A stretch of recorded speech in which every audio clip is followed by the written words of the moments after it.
Beep, beep, beep. How we doing all? Oh, my hair's a bit of a mess this morning. Right, let's crack on. Brighton and Hove. Brighton and Hove. Now, as many of you will know, Brighton is the home of this lunacy. Brighton's mad as a box of frogs. So what I've got here is a video from a council meeting. Now, the quality on it, I'm afraid to say, is poor. But you can hear the sound and you can still see the bloke that's talking. And it's just quite extraordinary what's being said. So from that perspective, I want to take an advanced look at what's being said, and then you can hear the actual words themselves. This is a guy called Councilor Hill, who is part of Brighton and Hove, and is really a huge problem if what he's had to say is anything to go by. So we'll begin with the opening sort of stuff that he has to say. And he says, at the heart of this controversy within the document is the question of, do trans children exist? Or is this just gender ideology effectively brainwashing them? I mean, it's just insane. He then says, not to get all Descartian, but I can say that I exist. I am a woman who is transgender. No, you're a mate. You're a male, mate. See? And Brighton, they're sitting there. The council sits there smiling. It's just insane. I also know that I was transgender when I was a child. I did not have the words to describe my experience at the time. No, you were ill as a child. You're still ill. It's that simple. I mean, not to get all Descartian. How about we get Cartesian on your ass with your gendered soul? It says, people like me exist in every country in the world. No, they don't.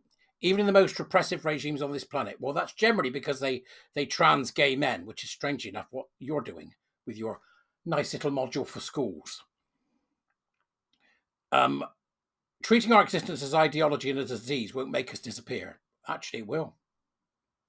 Once we learn what it is that's harming the children, once we can cut off the child to trans pipeline, which you, by the way, with your support of the awful trans toolkit in Brighton, are in fact helping. Once we cut that off and we stop the surgeries totally of any kind, you will disappear because you never existed in the first place.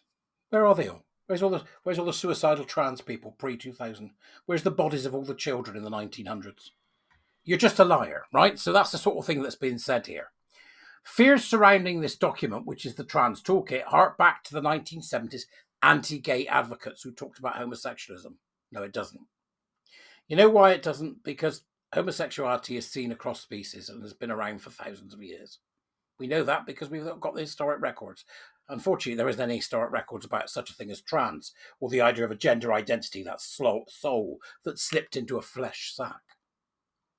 Parents need to be aware of this, especially in Brighton and elsewhere. This is happening in all your schools. If you don't believe me, go look.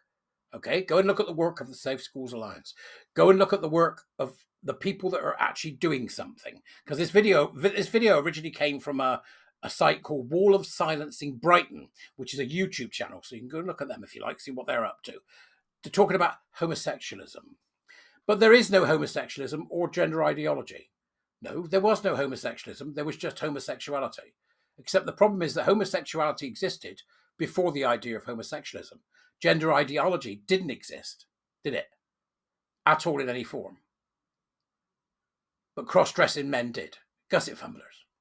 Similarly, the classroom to clinic pipeline does not exist. It so does, right? You're promoting a document that causes it. You're promoting a document. We know from the figures it causes it. He's lying through his bloody lipstick lips.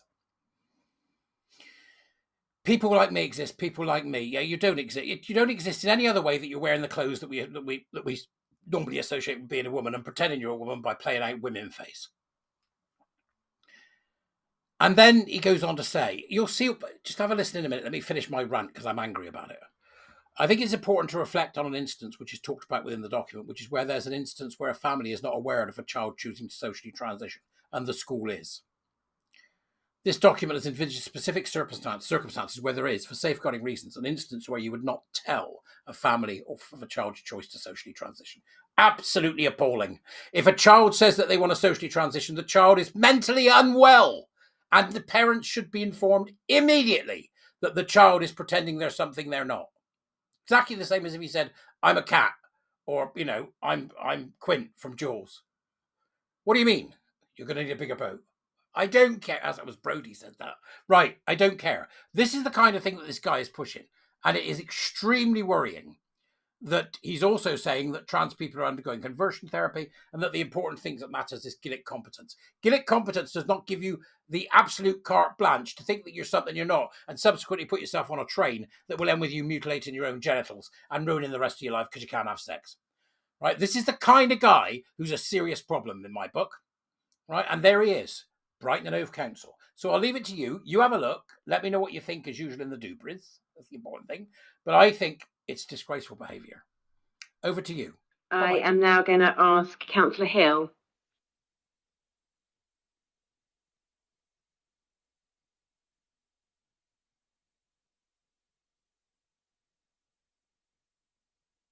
Firstly, I'd like to give my thanks to the council officers who've worked on this and to the Labour administration for continuing to uphold this document. I now want to comment on some of the concerns towards this document from a personal perspective. At the heart of this controversy with the document is the question of, do trans children exist, or is this just gender ideology effectively brainwashing them? Not to get all Descartesian, but I can claim that I exist and that I am a woman who is transgender.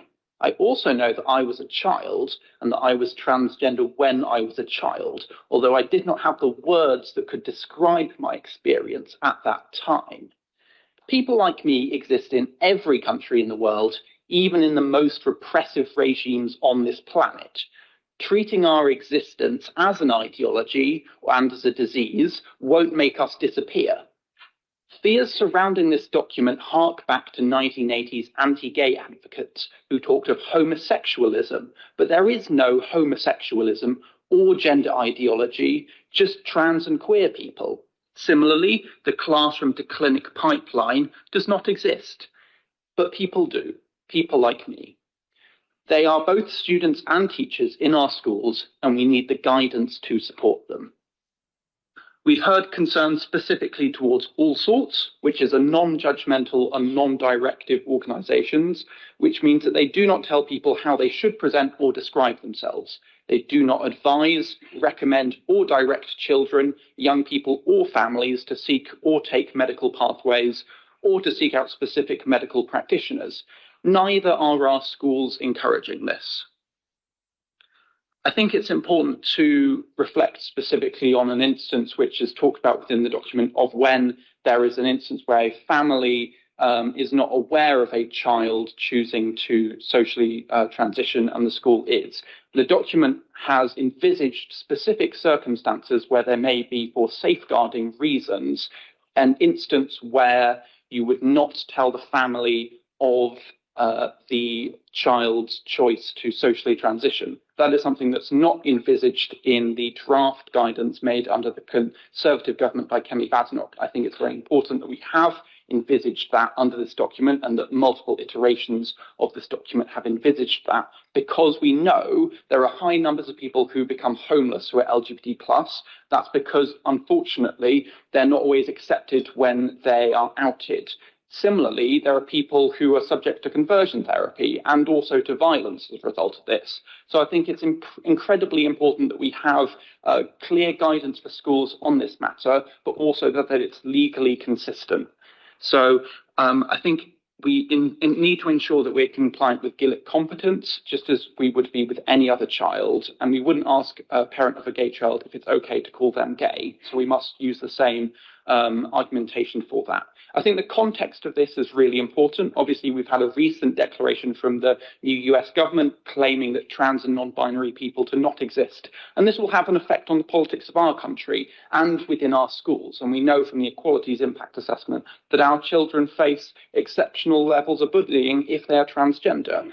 So we're likely to see a wider backlash internationally towards trans people, and particularly to transgender children, as the US puts its political might behind opposing anything they deem woke, including my existence and those of people like me. So I hope that you will join with me in supporting this, and I'm very happy to see us on the same page on this issue. And please do lobby your government to take a clear stance on this, because we've not really seen that so far. Thank you.